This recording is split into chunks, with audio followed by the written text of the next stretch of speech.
Welcome to TTP, Turnbuckle Talk Podcast. You're listening to Kieran Cooper and John Dugan. This podcast is sponsored by Dirty Blondes. Dirty Blondes is a bar located in the heart of Blackpool, famous for their banging tunes, cocktails and 18-inch pizzas. The only place to get a pizza as big as your table across the Fylde Coast. If you're ever in Blackpool, check them out. They're on Facebook and on Instagram. That's Dirty Blondes Blackpool. Let's talk wrestling. Welcome to TTP, Turnbuckle Talk Podcast. I'm joined by my co-host, the Scottish stud, John Dugan. Hello. Hello. And today we've got a special guest. We've got professional boxer turned wrestler, R.P Davies. Hello. Hiya, how you doing, lads? You okay? How you doing? Yeah, good. Good. So let's just get straight into it and talk about your boxing career first. Okay. So you're from a boxing family. Your granddad boxed in the army. Your dad was a boxer. Yeah. Who's now your trainer. Just talk about how you got into boxing and Yeah, literally like that. As I say, boxing had always been in the family. As I say, my granddad boxed in the army. My dad was an amateur boxer, and it was just something that we always loved. As a family, and they always followed it, all the old fights, and Roberto Duran and Hagler and that sort of time. And my dad grew up, watching all those sort of guys, and he loved it. And then he went into it, and then obviously he had me, and I just got brought into it that way. I always say I actually like pro wrestling first, me as a kid. I grew up watching like Hulk Hogan and Ultimate Warrior and stuff like that. The absolute disdain of my father, who just wanted me to watch boxing, but no, I'm only joking. My dad appreciated that it was more for me wrestling as a kid and whatnot. But then as I got older, I remember staying up, 4 or 5 o'clock in the morning to watch the big fights like Tyson and Olifield and big Lennox fight, stuff like that. And I fell in love with it too. So it was like two sides of a coin. I had the males in my family, my dad and my granddad. We loved the boxing, and then secretly I was a massive closet wrestling fan as well. But I had to keep that quiet. John said this, I think, in a few episodes ago, but people, especially around our age, around 30, around the 30-year-old mark, the first image of wrestling is Hulk Hogan. Whether you knew that was Hulk Hogan or not, you knew it was a big, colourful character. Oh, yeah, definitely. And, well, we all had that toy, didn't we? That toy with the arms that didn't move. The Hulk Hogan toy. Everybody had that. That. So. I think he transcended professional wrestling, didn't he? At the time, they put him in the Rocky III film, and he was the big star, wasn't he? He was the big star at that time, and a bit of a cultural phenomenon, I think, as well, because as I say, he went past wrestling and he went into other things and films and stuff like that. So Hulk growing up was, as a kid, I'm talking that, being a young kid here, was probably the first port of call for wrestling, I would say. Mm.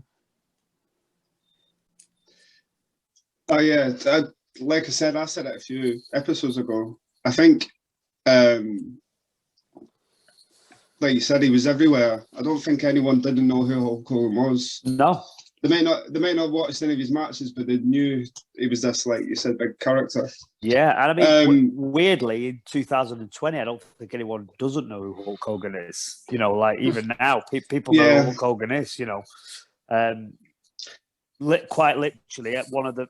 I mean, there's been a couple, but one of the few I think that's transcended, his profession and goes into. He's just in modern culture, isn't he? Modern, popular culture. Yeah, definitely. I remember seeing him in the Rocky film as well when I was younger. Were you quite a fan of the Rocky films? I was, yeah, because obviously that then played into the boxing side of my passions as well. And every kid who ever wanted to be a boxer has watched Rocky numerous times, you know. So I love the Rocky films. And to be dead honest with you, one of my pre-fight rituals when I was boxing was always watch a Rocky film the night before, because it kind of got me up for fighting. You know what I mean? So Which Rocky film, or was it just Tyson. any? Well, the best Rocky film is one. You know, in terms of quality of film, the best quality film is one. And we won the Oscars, didn't it? But I mean, for just ridiculous stupidity, I think it's 3 or 4, isn't it? You know, it's either Mr. T or Ivan Drago, one of the two. But yeah, both great films. Yeah. As a man, if they don't make your hair on the back of your neck stand up when you're watching them, there's something wrong with you, isn't there? I think Rocky. Sorry, go on, John. Sorry. I was saying Rocky 4 is one I always used to watch quite a lot as a kid. Yeah. It always stuck to my mind with the Ivan Drago and that. Yeah, great film. Sorry, Kieran. How do you prefer the new Rocky films with who it's the son of Paul Creed. Creed, yeah. Creed's film. Yeah, I mean they're good. Yeah, they're good. I don't think they touch the old films personally, but I think when you get older as well. I mean, I'm not saying we're old, but when you're in your 30s, I think nostalgia definitely has a massive part of everything. You know, like I always think back to a lot of things that, you know, wrestling, you know, TV shows, everything. They always seem to be better back in the day in my own mind, and they probably weren't. But I think as you're growing up and watching these things, they seem to have a, you know, kind of a special place in your heart, if you know what I mean. So yeah, I'll go with the classic Rockies, over the new ones. Do you think they show like boxing as it really is, or is it quite like a light way to look at it? Yeah, it's the first one. To be fair, the first one, you know, was reasonably realistic. You know, because I mean, a lot of people forget. You know, he doesn't win the fight in the first one. You know, he doesn't win it. It's more about how he competes in it. You know, when they said he had no chance, but you know. The Hollywood films and the Hollywood films, and to an extent, I mean, they follow like a wrestling formula, don't they? It's like the underdog, you know, get behind the underdog, and he builds and he gets you know, the heat put on him, and then he returns for the big comeback near the end. So yeah, I mean, they're not realistic, but.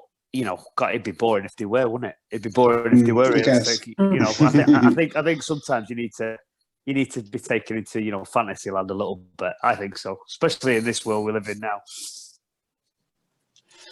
Definitely. So, in your boxing career, I mean, it lasted quite a few years, but in them years, you did so well. So you was 12-1. As a professional, yeah. I mean, what happened was I got into boxing when I was about 20-year-old. I'd boxed since being about 6 with my dad, but never competed. Just literally gone to gyms with him, and you know, when he was sparring in gyms and stuff, I'd go in at the bag and watch him and kind of thing like that. And it'd always been like something I returned to for exercise was boxing, but it was never something I thought I'd do myself. And then I hit about 20-year-old, and I'd obviously started going out a lot around that time and drinking a lot, and I started to put weight on. All of a sudden, metabolism caught up with me, so I decided I'm going to have to try and lose some weight. So the option I went with was boxing, because it was the only thing I'd ever enjoyed, you know, in a sporting field. I'd never really liked football or more. It wasn't that I didn't like football. I couldn't play football. I was useless. I had 2 left feet. Anyway, I went into boxing, and at first it was genuinely just to try and get fit, and then I ended up doing a bit of sparring down at the gym we went to in Blackpool called Sharp Style, and the trainer there, who's a good friend of mine to this day, Andy Abril, he said to me, you're pretty good, right? You're doing well with a lot of the lads here who are fighting on our shows. And at the time, it was kind of like an unlicensed boxing scene in Blackpool. So I don't know if you'll remember the Syndicate nightclub and stuff like that. Great times, great times. But yeah, they did boxing shows there and stuff like that. And he started trying to scout me to get on one, and I honestly didn't want to do it because I truth be told, I didn't think I'd have the bottle to box. I just didn't. I thought that a crowd would bother me. I was all right in the gym. I was all right sparring people in the gym, but I didn't see myself in front of a crowd at all. Anyway, he kept on at me, and I decided I'm going to just have one, and know what it feels like to box once, and I did. But the problem was that the crowd, rather than put me off, it got me addicted. Once you've done that, it was the complete opposite of what I thought. I never thought crowds would be for me, but I found very quickly that I absolutely loved being in front of a crowd, and the feeling of winning in front of a crowd was like a drug. So it just took off from there. And I never looked back. Literally after that first fight, I was back in the gym next day, and I was looking for my next fight, and it just rolled from there. And I had a good unlicensed career. Back then, the standard was quite good in the unlicensed game, and I had 9 unlicensed fights, and I won the British title. That version of the unlicensed British title twice, and I never got beat. And that was, obviously with the gym, the local gym we were in and everything, we were dead happy with that. But that's when talk started to happen about me turning pro, because it never really been done that before. A lad with no fights go into the unlicensed game, kind of clean up, and then where's he going to go now, kind of thing, which again wasn't the plan. It just wasn't the plan, but things happen for reasons, and that was one of them. Mm-hmm. So me and John, we don't know a huge deal about boxing. I'm going to be honest. No. But how does the boxing compare from when you was getting into it to now? Is it a completely different game? No, well, not really. No. The best times in my career, weirdly, was the unlicensed boxing, because that was when it was fun. It was fun, and we trained in a big group, and we had a good group of fighters locally, and we used to go. We boxed in Blackpool, but we boxed in Sunderland, and we boxed all over the country, and we did well as a gym and as a team. But then I turned professional, and I was very, very proud to turn professional, because again, it just wasn't not the way I thought my life would go, but it did, and I was on a roll, and I absolutely loved it. I loved it, and when I turned pro, I had some, don't get me wrong, amazing times as a professional fighter, but it's very much a business. It's professional boxing. And this is that took a little bit of the fun out of it for me, because it literally is. It's about money, and it's about, like everything, it's like money, and it's about selling tickets, and it's about positioning yourself in the right way. And don't get me wrong, we did great. It was just me and my dad, and that made me proud, because it was just me and my dad against the world, kind of thing. And to say we had 13 fights in the pros on our own, basically. And we won 12 of them. We got in the top 20 in the country, and I picked up a professional belt as well before I retired. We're doubly proud of it, really, really proud. But at the end of the day, there were a few, in hindsight, looking back now, there was a lot of sharks in the boxing game, a lot of sharks, and I'm talking about the people, the people within it, not so much the fighters, the kind of the businessmen behind the scenes. Right. And I don't miss that side of the game at all. I don't miss that side of the game one bit. In terms of boxing, do you find that there's there'll be certain, is there a trends that come about in this sort of style of boxing, or is it all usually the same? Do you know what I mean? Oh, yeah. I mean, no, there's different styles, the different styles. And weirdly, these different styles for different different parts of the country. Strangely enough, Really? a lot of guys from the Sheffield area fight in a particular style, an awkward style, and then it changes. And then obviously you get mixes as well. You get mixes because that it's not a kind of a one shoe fits all sort of thing. These guys up in Scotland who'll fight different. It's a weird one, but there's no right way. I always say this because obviously I run my own gym now. I train my own fighters and everything, and I always say this. There is no right way to fight. There's a few wrong ways to fight, but there's no right way to fight. There's no right way.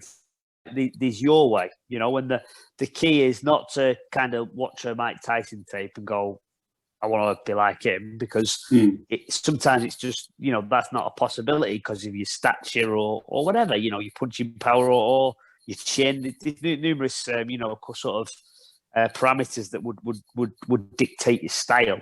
But you find your own way, you find your own kind of style, and the name of the game is winning, and you've got to find your way to win, if you know what I mean. So, since you brought it up, let's talk about your gym.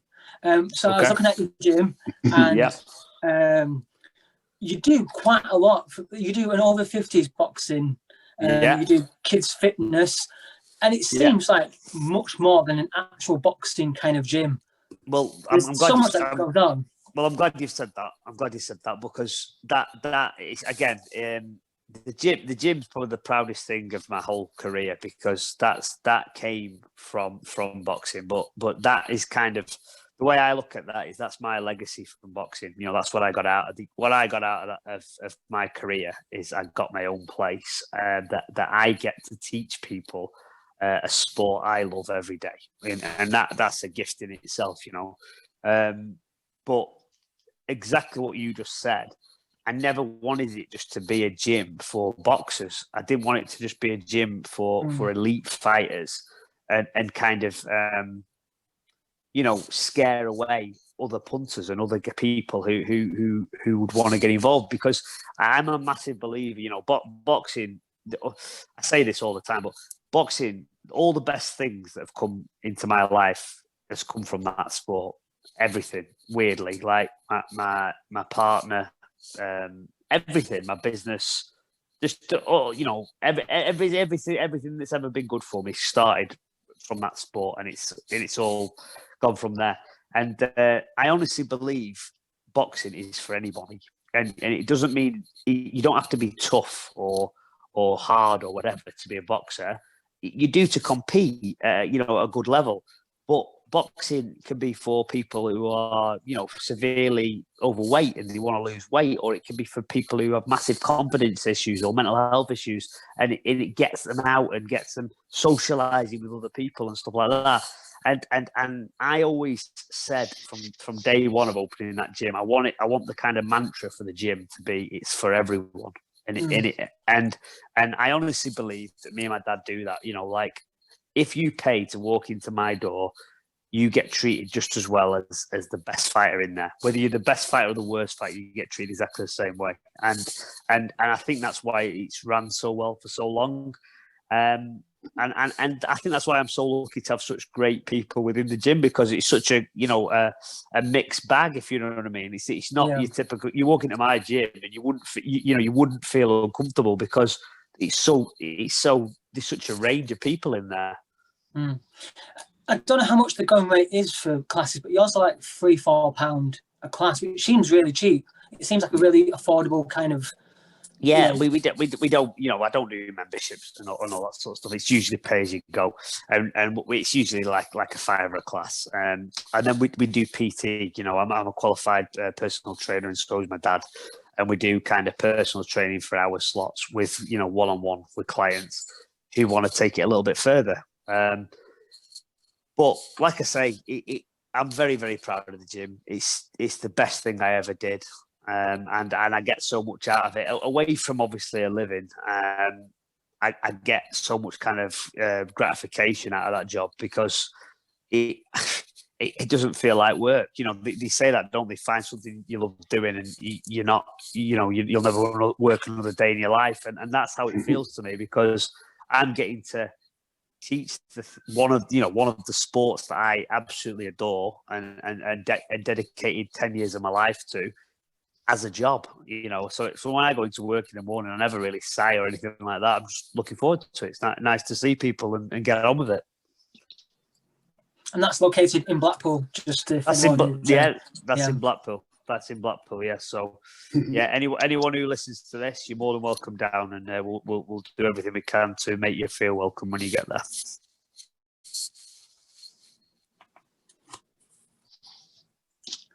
John. I thought you were going to go. How has the gym been doing with lockdown? Have you managed to do anything online-wise, or is... No, I mean, lockdown, lads. I'm sure you can understand. Well, I'm sure we're all in it together. But I mean, it's been hard. It's been really, really hard.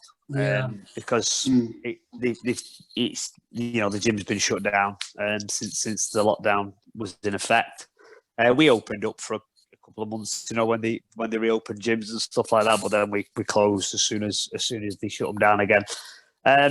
It's been a hard year for the gym, but I'm not going to complain, because there's so many other people in worse positions than me, and luckily I'm still able to kind of do personal training outdoors and stuff like that. So I've been doing that, and so's my dad outdoors at like Stanley Park and stuff like that. So and I know you two are Blackpool lads, but I love this town. I love this town, and I'm very proud to be from Blackpool. And I feel lucky to, go to places like Stanley Park, particularly. I think are beautiful places.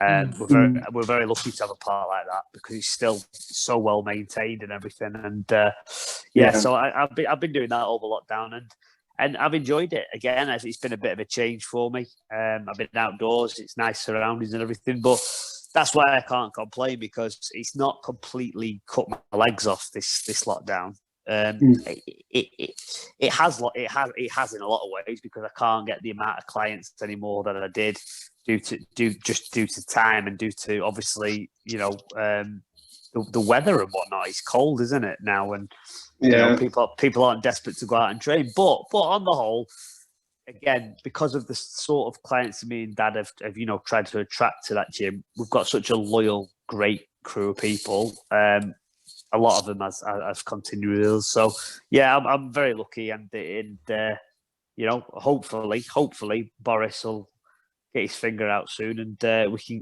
get back in there. We can get back in. Hopefully, yeah. So let's skip to towards the end of your boxing career. You went for a scan, an MRI scan. Yeah. And there's this 3 strikes rule, I believe. Yeah. And you decided. Yeah, go on. No, you're right. I mean, but basically, I went for you get a yearly medical in the boxing. So every year they do like a heart scan, brain scan, just a kind of a general once over of you, which is completely understandable and really good if you think about it, because these guys are not fighting to the death, but you are, it's a hard sport. So at least they're looking out for people and keeping an eye on health and making sure people aren't deteriorating and stuff. So I went for my scan, and there'd been a change on my brain scan. Now it sounds double scary. There's nothing wrong with that. It's just something's different from the first time it had been scanned. So I went to see a neurosurgeon, and basically it was to, we think it was to do with impact from punches and stuff like that. And as you say, there is a 3 strikes and you're out thing. If you have 3 changes, they'll take your license off you. But it's just such a weird one. I was about 2 or 3 weeks away when this scan come through. I'd had 13 fights. I was in the top 20. I was just about to fight for a title. Things were great, and we were in a really good, in a great place mentally, what we thought to go to the next phase of my career. And then this scan come back, and I was 2 weeks away from my daughter being born. And that's the only thing I can explain, lads. It changed me. It changed me because for the first time in my life, it just wasn't about me anymore. It wasn't about my dreams, and it wasn't about what I wanted to do. You know, I had to all of a sudden think of this little person that was coming into the world, and you know, it was a really, really tough decision. But I decided to step away at that point because I thought it's not worth the risk. I want to spend my life. You know, I could have gone another 30 fights and been absolutely fine, but I might not have been either, and I didn't want to risk that. I didn't want to risk that. I always knew there was risks involved in boxing, but it just changed me, and I decided to step away. You know, for her. I think in terms of dreams, like they can constantly change with people. We spoke to Zach Knight, who runs WAW. Yeah. He was saying like his original dream was to be in the WWE, and then that didn't happen, so he changed what his dream was. Yeah, and you know that can happen to everyone, can't it? Well, what you've just said then has literally become kind of my motto.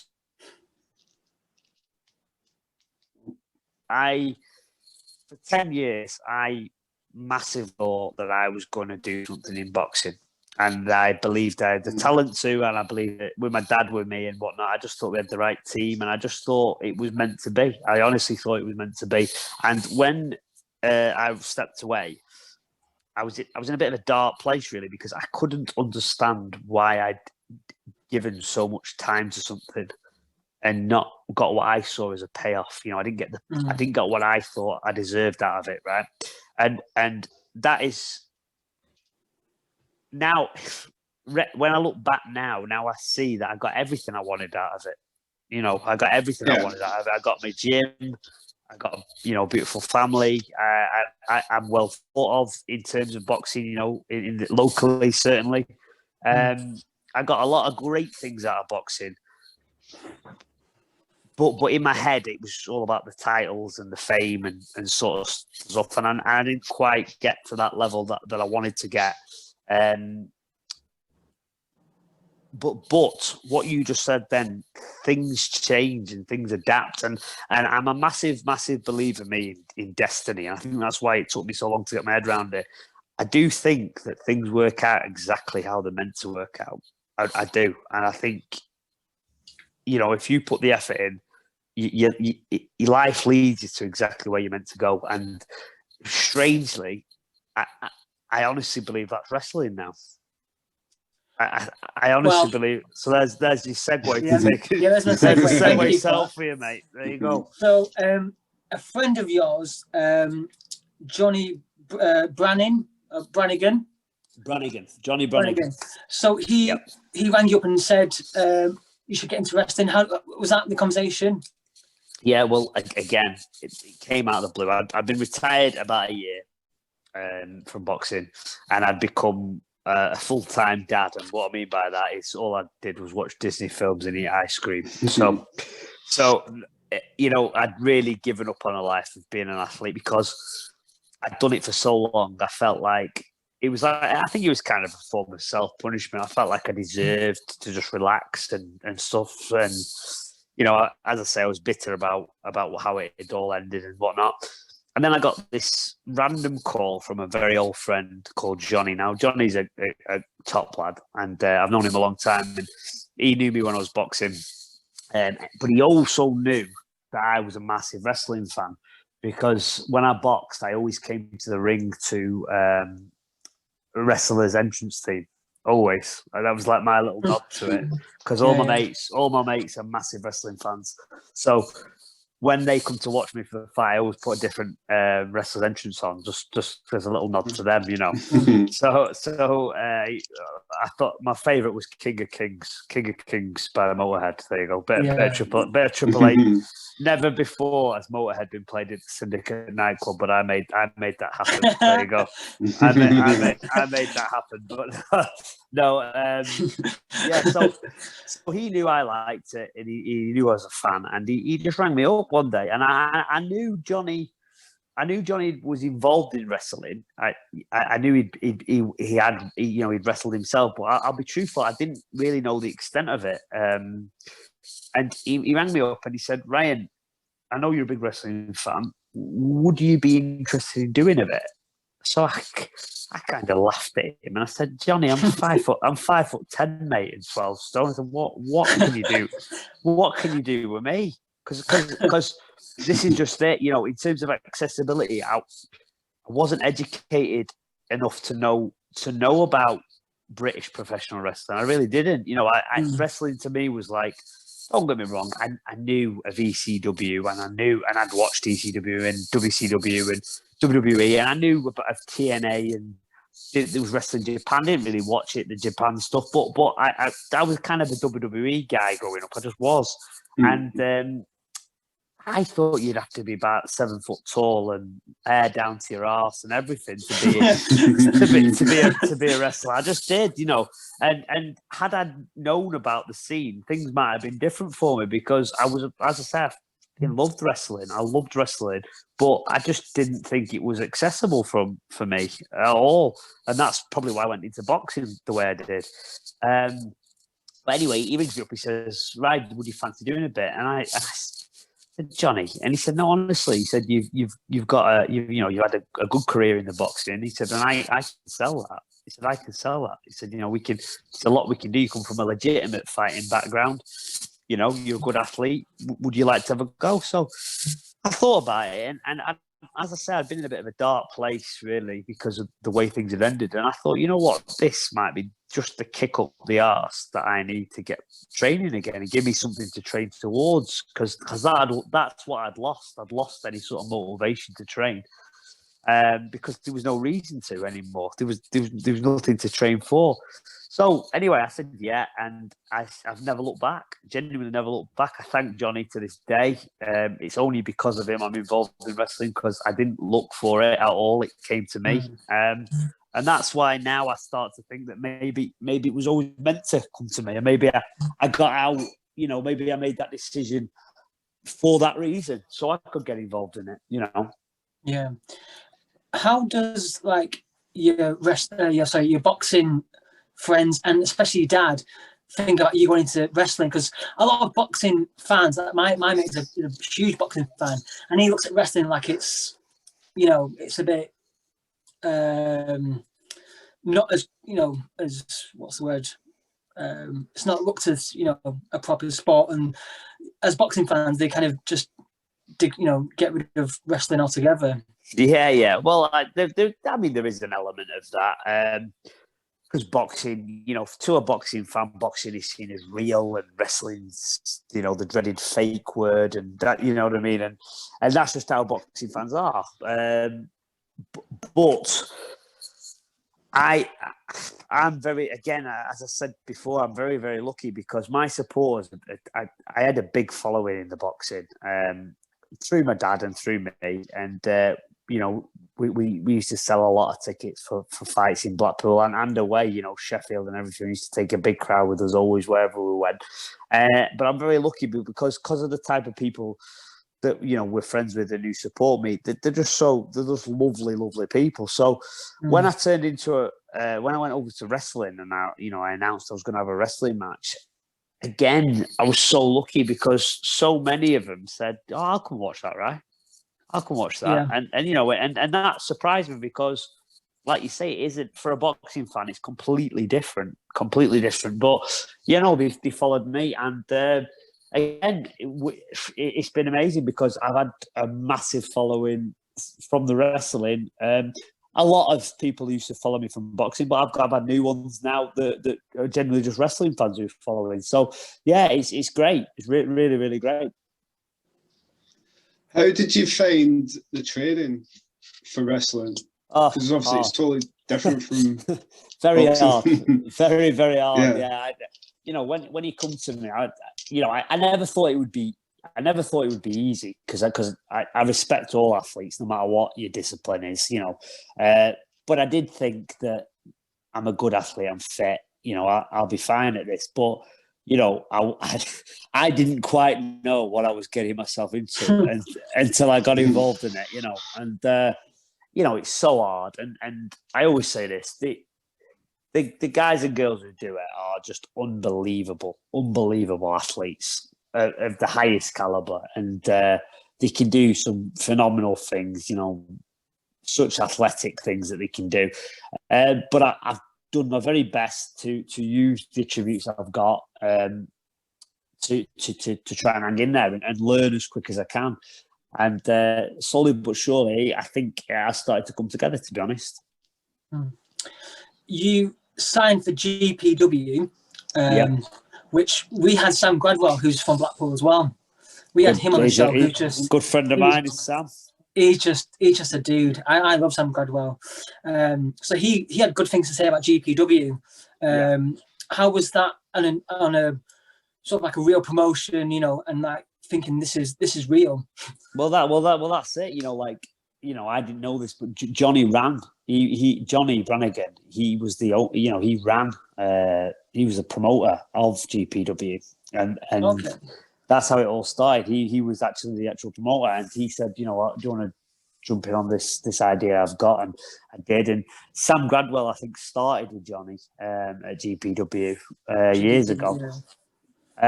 And again, it was a bit of an honour to be brought into a company, you know, with the history that they had, because I think you know, now I know they've been around for 15 years, which is, you know, quite unheard of in terms of British professional wrestling. A lot of companies come and go, but they've been around for 15 years, and they've produced some, you know, brilliant wrestlers who've gone on to big things themselves.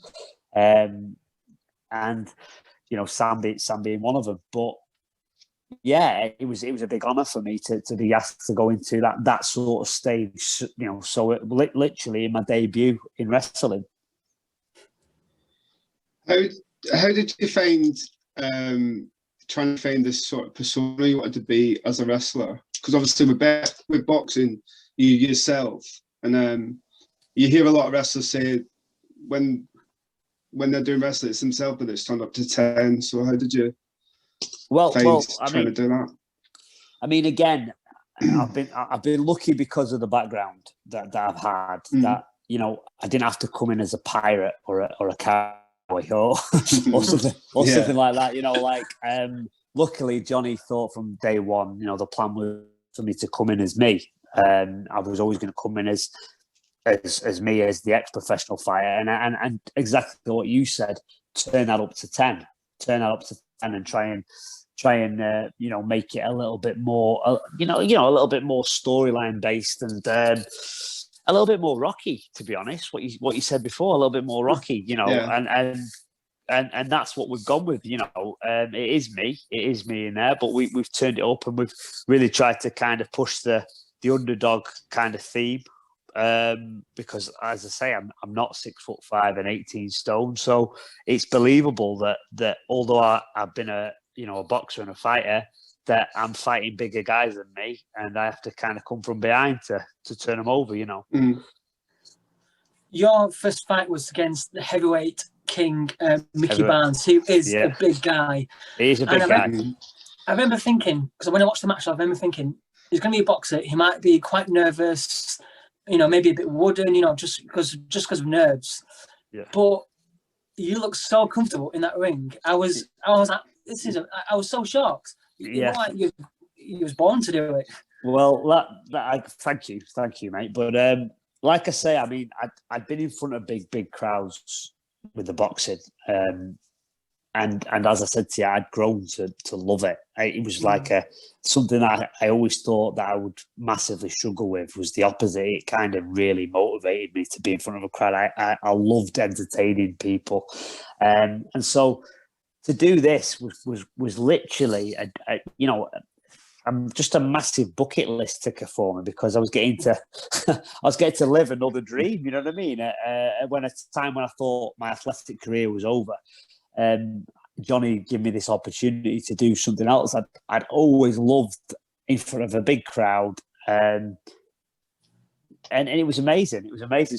So if I look comfortable out there, you know, I was nervous. I was really nervous, but I was also just massively kind of absorbing the atmosphere because I actually thought it might only be kind of a one and done sort of deal as well. I didn't know I'd go into it fully. I thought it'd just be like one wrestling match and then tick that box and go back to a life of retirement. But it hasn't worked out that way. In terms of like ring gear and stuff, did you have an idea of what you wanted to wear? Yeah, I did, but obviously Johnny had a massive impact in it, and at the beginning certainly it was just boxing. It was just my old boxing shorts. Yeah, do you know what I mean?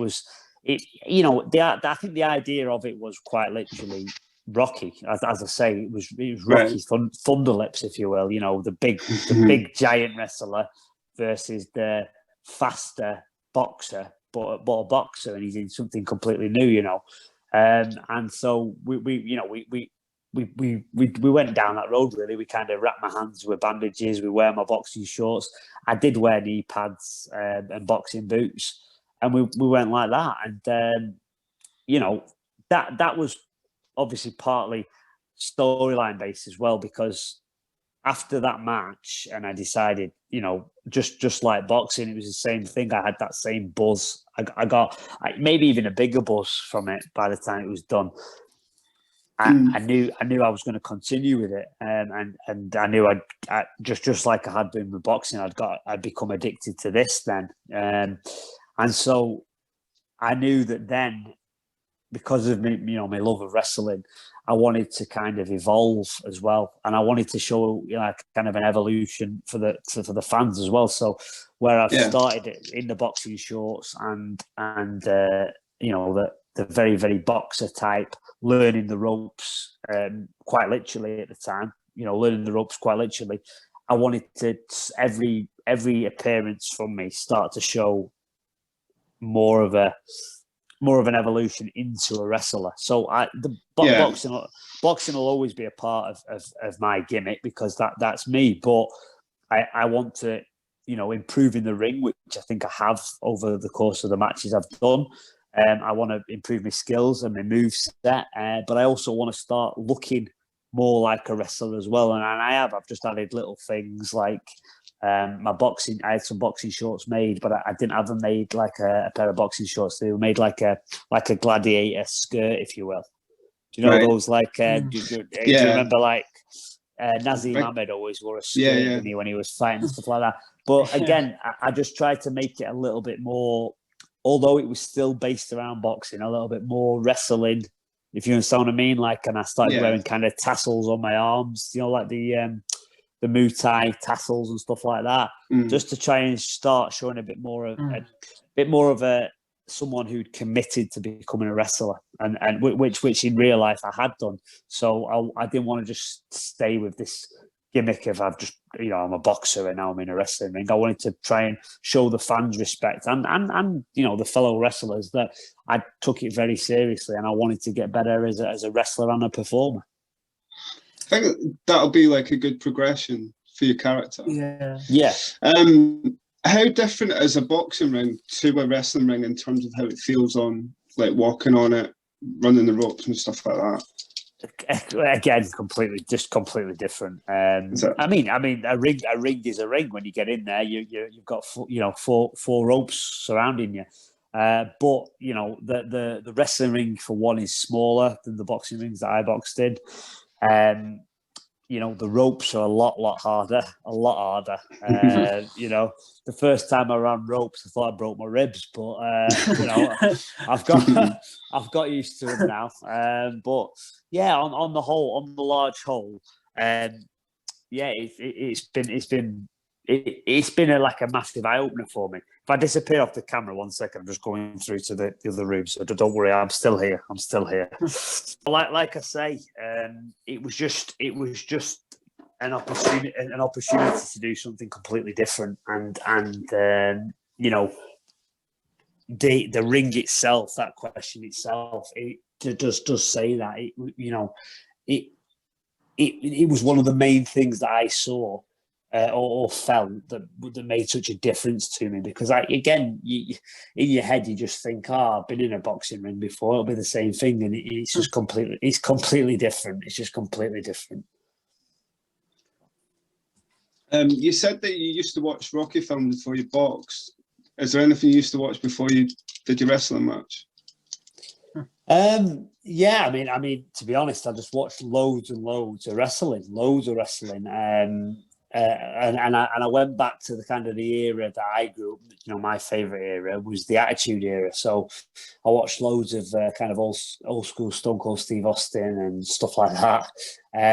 But I did watch a few of from the Attitude Era. I tried to watch a few of the kind of athletes that had come from other backgrounds. So I watched a bit of Mark Merrow, which was quite good, and I watched Ken Shamrock, Ken Shamrock was someone I watched quite a lot because I quite liked how they did it with him. The way he went from a UFC fighter, and the way they brought him in as kind of like this special attraction, which I knew was the storyline that they were doing with me, and I quite liked that how over time Ken became a wrestler as well. Just like I'm planning to do. He adapted, although that was still a massive part of his character, his UFC background. By the end of play, Ken Shamrock was a wrestler, and that was where I wanted to kind of head myself. So yeah, I was watching guys like that really. Sorry, I've come back now. Right. I just want to ask your opinion on. So wrestling fans will know about this. There's a thing called Brawl for All. Yeah, I love Brawl for All. So it was a way of Vince McMahon trying to get the boxing world into wrestling during the late 90s. Yeah, and what they did, they got actual wrestlers to fight for real. Which me and John was talking about this the other week. So bizarre, like what a weird thing. What's your take on it? Well, I mean, from an entertainment standpoint, it was brilliant. It was brilliant, brilliant. But from a business standpoint, it's a really, it was a stupid idea, wasn't it? It was a stupid idea because, it can quite literally, especially in something like wrestling, where character and how you're portrayed in that ring depends on your reaction and whatnot. It can all get taken away.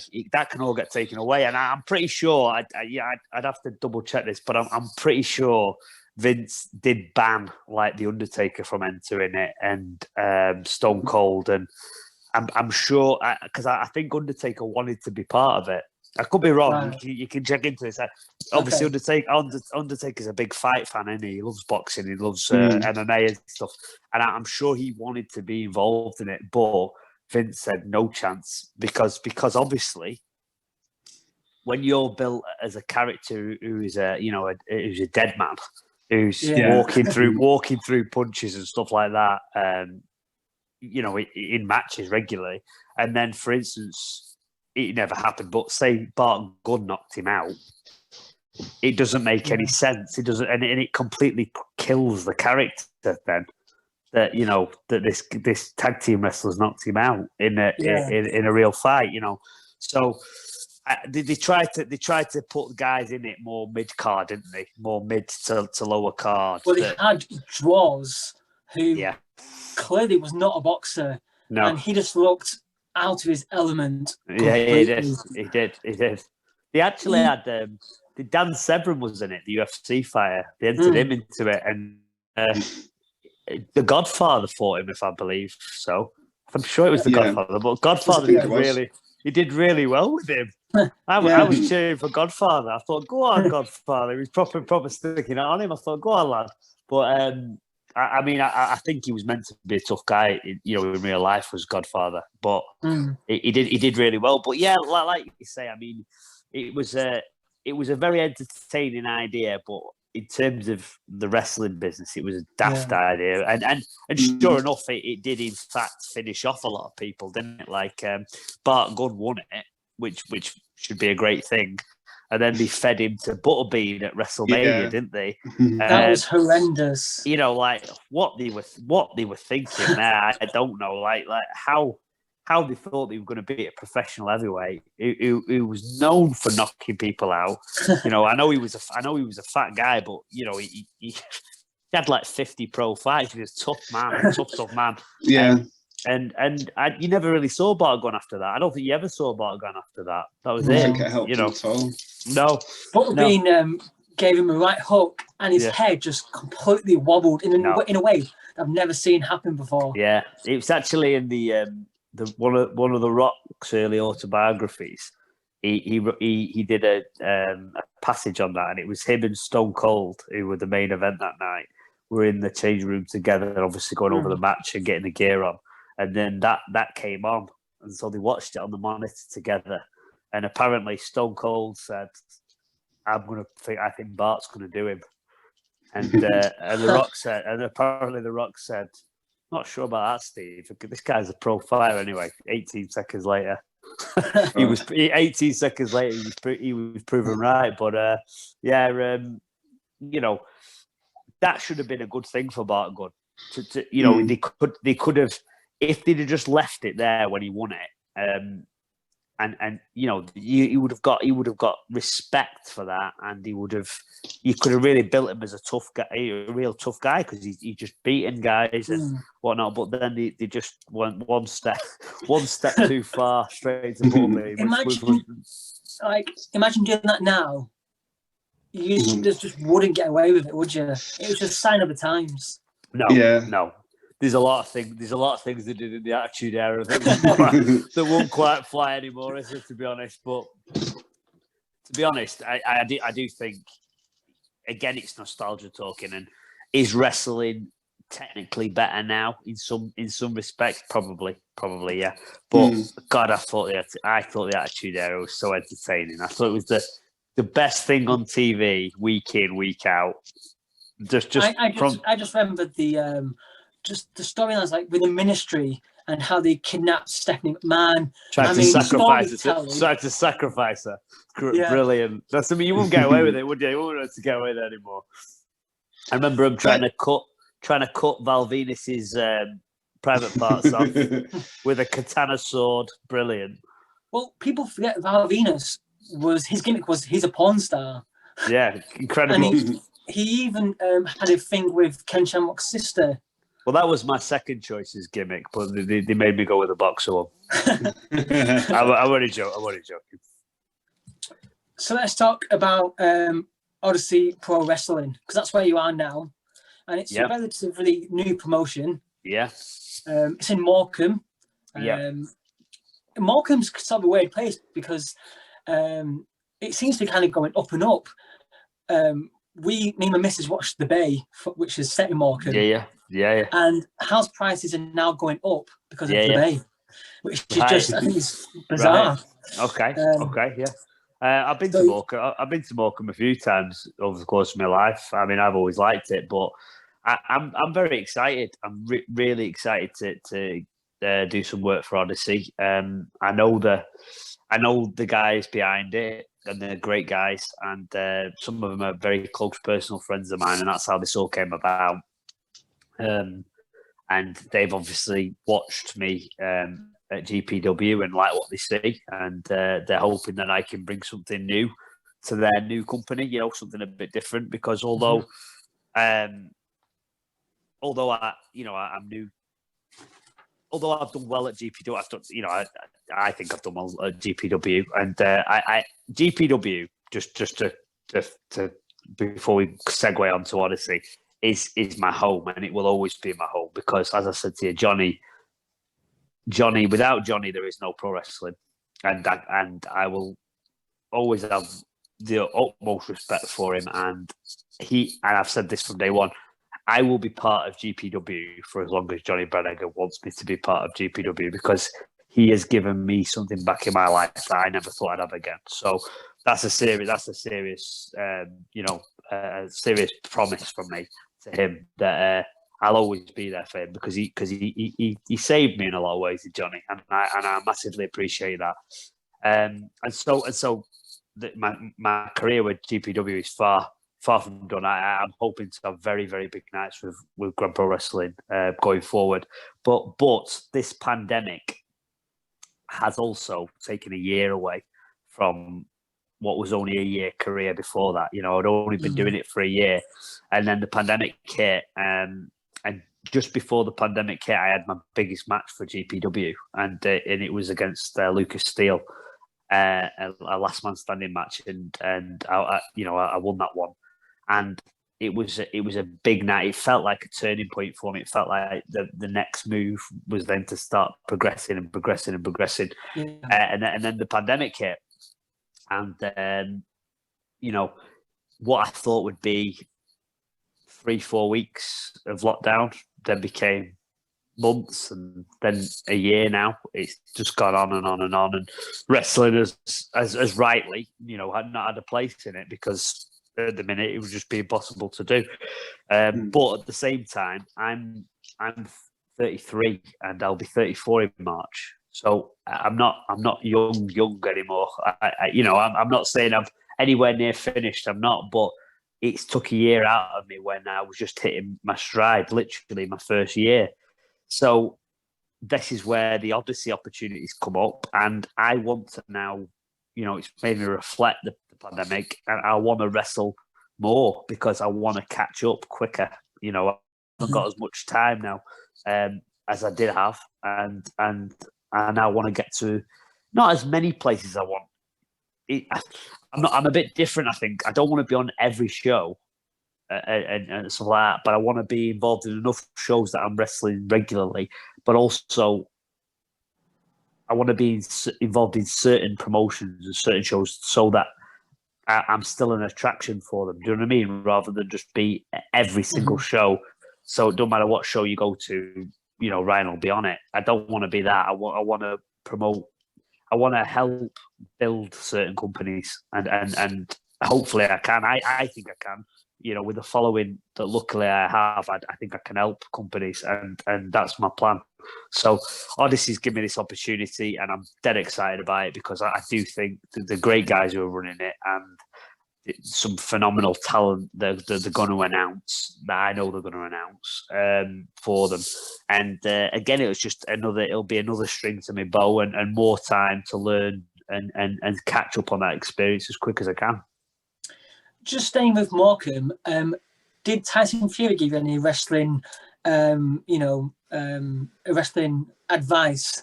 Because he stepped in to the WWE ring. Yeah, he didn't. He didn't. I mean, I met Tyson. That's a weird story in itself. I met Tyson. He came backstage when I boxed at the Winter Gardens on a show, and it was a big show at the Winter Gardens, and I'm in the changing room with my dad padding and that, and the door swings open, and this absolute giant wanders in. And it's Tyson. It's ginormous, absolutely ginormous. And he was with my manager, and he was a friend of my manager. And he walked in and he said, "Hiya, son, how are you?" And I said, "I'm good, thanks." And I'm like kind of looking up at him, and I said, "Yeah, I'm good, thanks." He said, "Yeah, are you looking forward to it?" And I said, "Yeah, I can't wait to get out there." And he went, "Well, good luck to you, son." I said, "Thank you very much. And don't call me son, mate. I'm older than you." Right. And he looked at me. He looked at me just to say, "Cheeky little bastard." And I said, I'm only pal. Like this big, give me this big hug kind of thing. And he was sound. But obviously at the time, he hadn't been involved in wrestling at that point, and neither had I.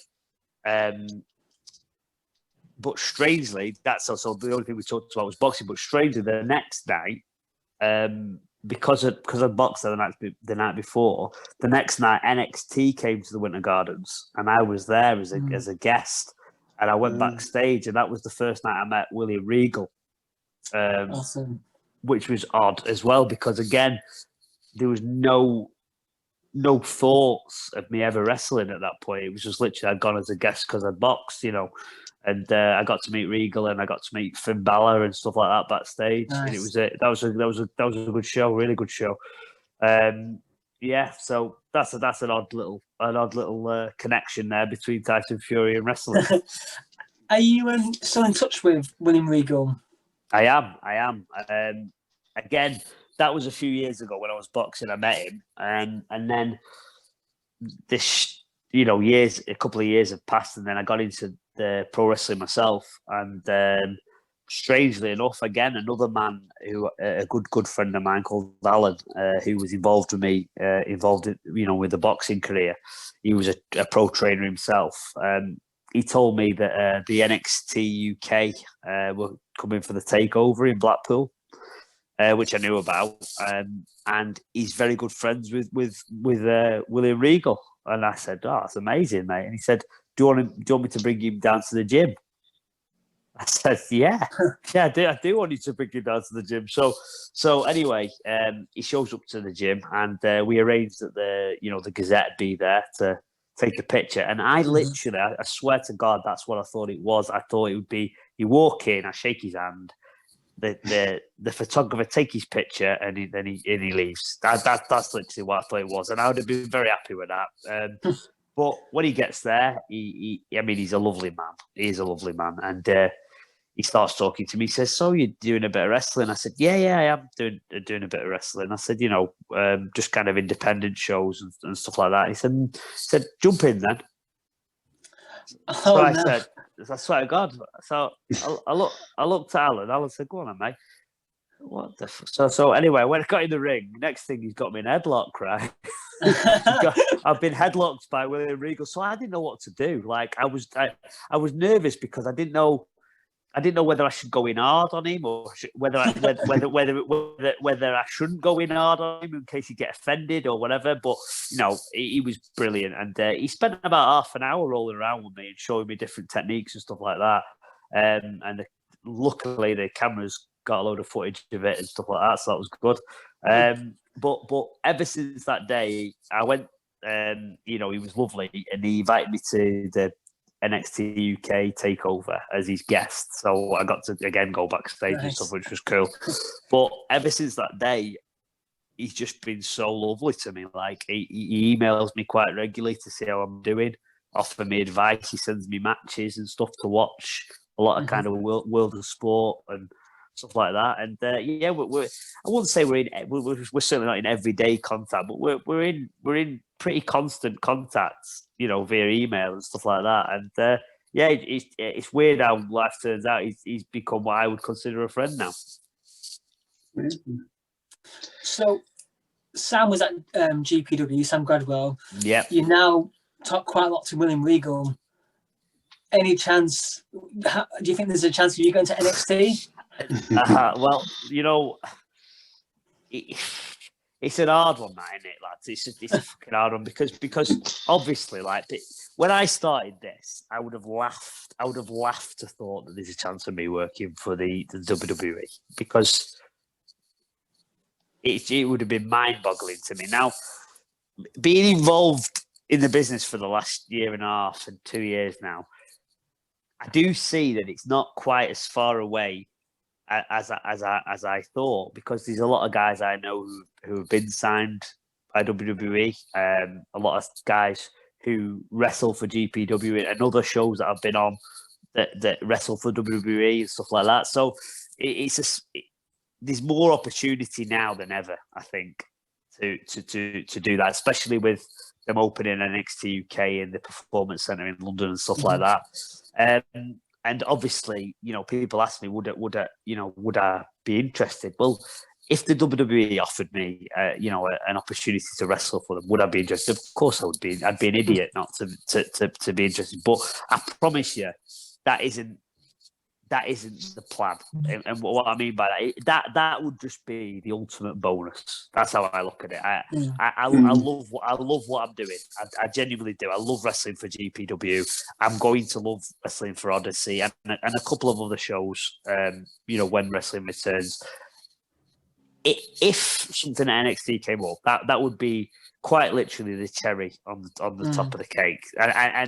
And that's not me downplaying it at all. It's just there's no point me saying I want to work for WWE because I swear to God that wasn't the intention when I started. You know, if the opportunity come along, would I take it? Yes, I would. But right now, I'm very, very happy with what I'm doing, and we'll just have to see we'll have to see what, as I said to before, we'll have to see what Destiny has in store for me. Who were your favourite wrestlers growing up? And do you watch the current wrestlers? Oh yeah. I mean, I've become, you know, I've never not watched it. I've never not watched it. Like even when I was fighting, I always. It used to be like the big four with me and my mates would kind of stay up for like Royal Rumble, Survivor Series, WrestleMania, that sort of stuff. But obviously, since I've got into it myself, I've got the network and I watch wrestling all the time now because I'm trying to learn. You know, when I go back through eras, and I still watch a lot of the Attitude stuff because that's kind of it was my bag really when I was younger. But my favorite wrestler growing up was Stone Cold Steve Austin. He was literally my hero when I was like 12 or 13-year-old. Because he was the man, wasn't he? At one point, he was the man. Yeah, definitely. And I think he single-handedly was the reason that, you know, obviously WCW started to lose the Monday Night Wars because they were hammering WWE, and then they brought him in, and things changed. And I think he was like the bolt of lightning for WWE to turn the tide, kind of thing. But I mean, I've got loads of favourites. I mean, I love Shawn Michaels. I love Taker. You know, I was a big Sting fan, although I used to watch Nitro as well at the same time. I was a big Sting fan. Yeah, so did I.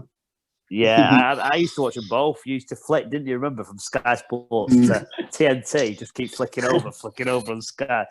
I mean, I've had a lot of favourites, but I mean, the current product now, I've got to say, I watch mostly the show I watch the most is NXT.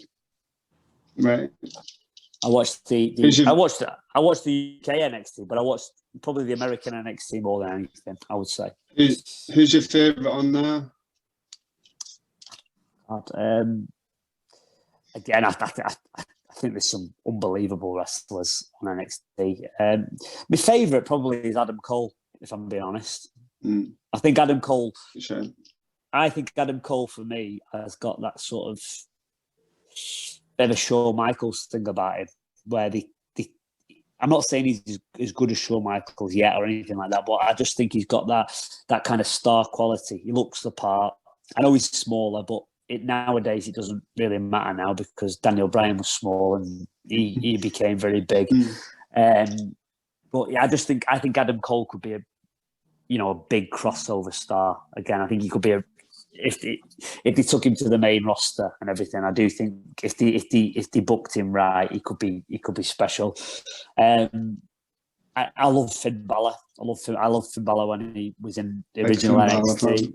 I love that. Yeah, and I loved it when he went over to Raw and SmackDown. But I preferred this run he's had in NXT recently.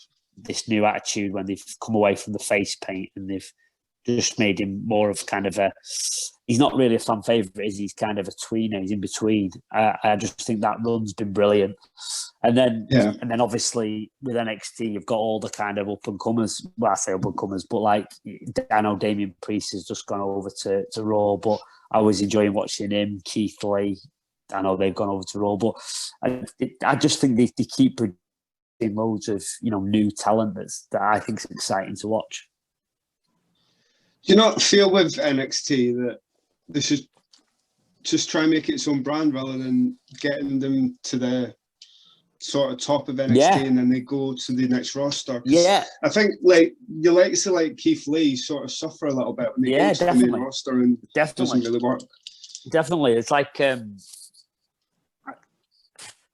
me, NXT is its own. The way I look at it, it is its own company, it's its own organisation. But I know what you mean. It's still kind of like they pass through, don't they, before they go to the main one. But I mean, I think it changed slightly when Finn Balor went back to NXT. Yeah. You know, he was the first guy to go back, wasn't he? Really? Well, you know what I mean. On such a high profile, anyway, to go back, and I think his career has been better since he's gone back from Raw and SmackDown to NXT. I think he's better now, because he's got a more prominent role now. Because you get lost in the shuffle, I think, don't you? In Raw and SmackDown, there's that many. Yeah. Did you see you got to meet Finn Balor in the backstage or not? Yeah, on that show in Blackpool. I think the main. What's he like? Brilliant. Yeah, he was a top guy. I mean, weirdly, because he knew that I'd boxed there the night when I introduced myself. Obviously, I said I'd been boxing there the night before. He was that nice a guy. He only talked about boxing. Like he still had his gear on and everything from wrestling, but he was more interested about my fight the night before. So yeah, he was just a really nice fella. And he was with Sami Zayn. We were talking to him. Sami Zayn as well. Yeah, it was great. Well, the main event that night was Sami Zayn versus Finn Balor versus Baron Corbin. And it was a good triple. It was like a good triple threat. It was good, yeah. So great match. Yeah, it was good. It was a good, great show. I loved it. I loved that show. I loved that live show. So I like a lot of the NXT talent, and I like a lot of the storylines and stuff like that. And I think they kind of base it more around wrestling than some of the other shows. You know, it's not as based around entertainment as it is the wrestling. But I've got to say, and I'm not saying that just because of what you said before. I do, since the NXT UK went to that BT Sports studio, I've really enjoyed that. I think that's been really good. I think there's been some cracking matches on that. I watched that. Obviously, Walter versus Isla Dragovic. Is it Dragovic? Is that right? Yeah. Druganov, that's it. I mean, yeah. Brilliant, unbelievable, and that's in an empty arena with no crowd or anything, and I thought that was really, really good to watch. And obviously, I'm going to say this because he's a friend of mine, but I think Sam's been great. I think Sam's been really, really entertaining to watch with this like new sort of gimmick he's had. I think he's been funny. I love his new gimmick. It's so good. Genius. Yeah, genius. Sam's a funny guy anyway, but I mean, this really suits him, and he's good at it. He's good at it, you know.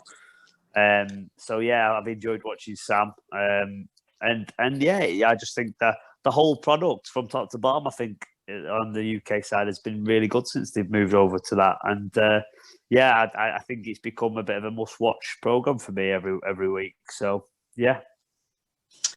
Just with your name, because I noticed when I watched some of your matches, you kind of get because your initials, you get the RPD chant. I do, yeah. Yeah. Has anyone like referred to IVD? You know, like has anyone actually put two and two together? No. I might start doing that. I might start doing the when they start the RPD. No. The RPD chant came.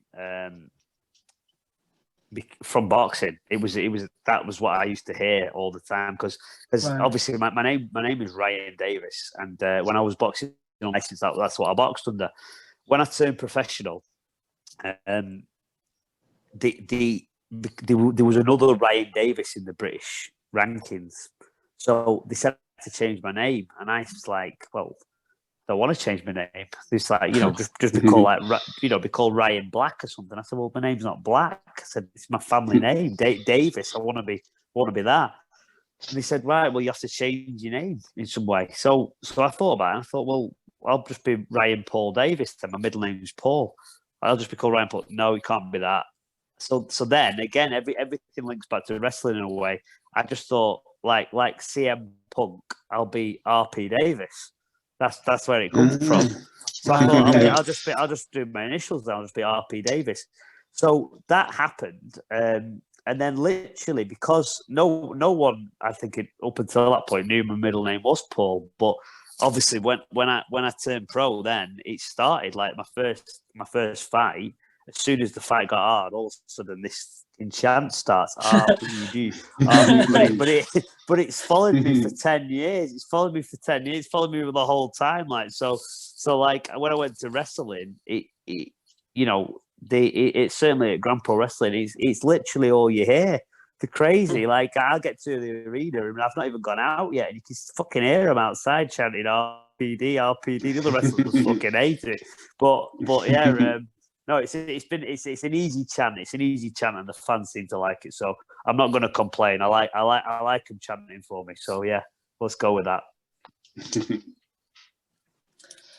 you know what? I think I've just realised. I think I saw you wrestle. Did you do Mega Slam? I did. I seen the show, and they announced the guy from Blackpool. It was at the Warbrett Castle. It was. Yeah, no Brett Castle. I just realised because everyone's going RPD, and I thought, and he was a local lad, and that was been you. That was it. How weird. I did one show for Mega Slam. They came to Blackpool, and I'd never wrestled in Blackpool because obviously a GPW in Wigan, and obviously Odyssey is going to be in Morecambe, and I really did want to have at least one match here. I really did, and anyway, they came for a show, and they messaged me and said, would I be interested in doing it, and if I was interested, would I help promote it for them, get it in the paper and stuff. So I did, and I mean the actual match wasn't the best really, because the whole point of it was meant to be very short because it was part of their storyline. Obviously, that the Mega Slam guys are pushing, they were pushing their own wrestlers. So I came out, had a very short match that was then replaced by one of their wrestlers. And then because of the way that I'd kind of been cheated out of my match, I came back down, landed the big knockout punch, and then and the guy got the win. So yeah, it was. I mean, it worked, and the crowd seemed to like it. But although that was my Blackpool debut, and I did enjoy it, I do think I will.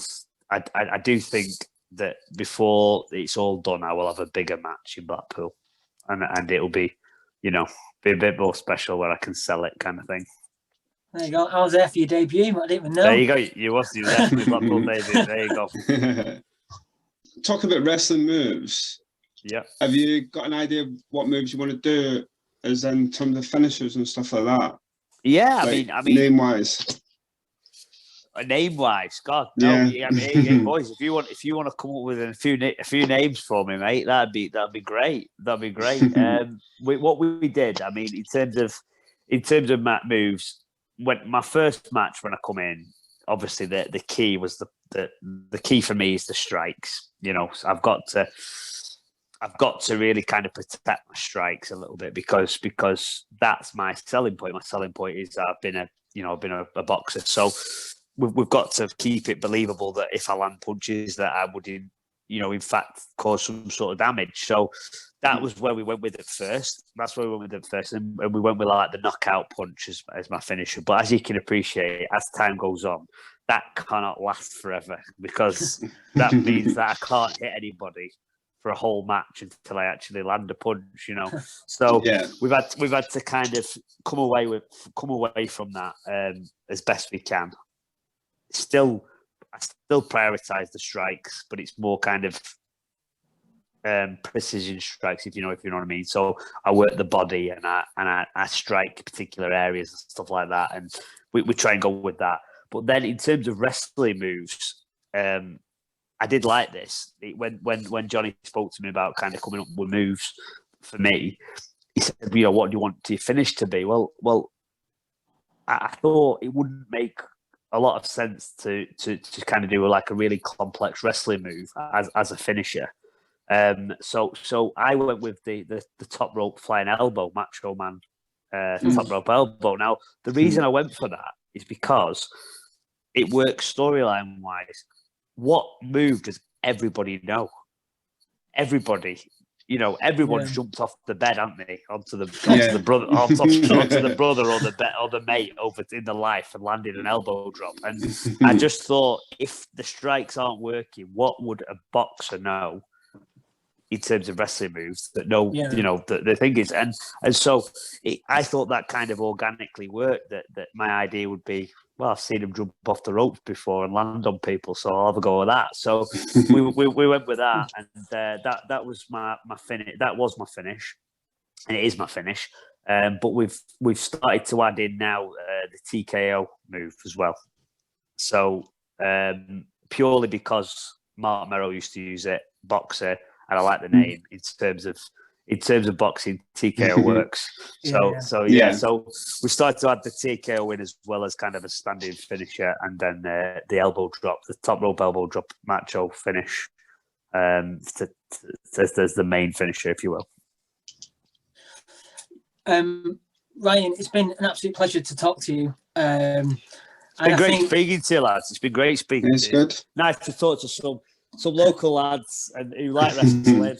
And I hope to see you at some of the shows, boys. Yeah, definitely. I think your wrestling career has only just begun. And I'll put all your social media and your gym details in our social media. No, so hopefully when we get back to a normal life, we can get some new wrestlers, new boxers trained in your gym. Brilliant. Definitely. Definitely. You'll have to come down, boys. You two will have to come down, boys. Do a bit of training with me. You'll like it. Absolutely. I'm up for that. It'll be interesting, John, because obviously we're wrestling fans through and through. It'll be interesting to kind of run the ropes in a boxing ring and kind of. I'd love to have you down. And like I say, when the shows resume, the Odyssey shows and the GPW shows, I'd love you to come along, lads. You can be my guest for the evening, and you can have a look. You can watch me properly wrestle rather than half. Good. I'm down for that. Okay. Me too. No, definitely. R.P Davies, it's been a pleasure. Thank you, and we'll see you soon. See you soon. Thanks, lads. Appreciate it. Thank you. See you. See you later. Bye. Cheers. Thank you.